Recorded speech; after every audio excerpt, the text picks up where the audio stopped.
High, আমি স্নেহা। আর আজ আমাদের কলেজে ছিল সেমিনার এবং আমাদেরকে নিচে ডাকা হলো। আমরা নিচে গিয়ে যেখানে রেজিস্ট্রেশন হচ্ছিল সেখানে গেলাম। গিয়ে দেখি কি ভিড়। যাই হোক, এই ভিড় কাটিয়ে আমরা 100 টাকার বিনিময়ে একটা পেন এবং খাতা নিয়ে এলাম। এসে দেখি সবারই রুল টানা খাতা, কিন্তু আমার খাতা সব কাটা।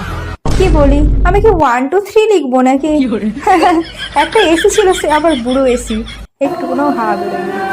যাই হোক, প্রার্থনা করে বরণ করে আমরা খেতে গেলাম। খেতে গিয়ে দেখি বাহ, ওপরের পরিবেশটা খুবই সুন্দর।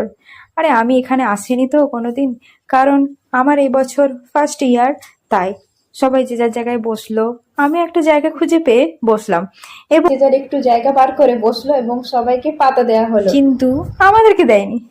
তারপর যাই হোক, আমাদেরকে পাতা দিল, তারপর ভাত, তারপর সবজির তরকারি এবং ডাল দিল, এরপর পোস্ত দিল, মাছ দিল। তারপর সবশেষে মিষ্টি খেয়ে উঠলাম, হাত ধুতে গেলাম। কিন্তু ভিড় না কাটিয়ে উঠতে পারায় আমরা পাতাটা ফেলে নিচে নামলাম এবং নিচে নেমে আমাদের ক্লাসরুমের ওখানে একটা ট্যাপেতে হাত ধুলাম।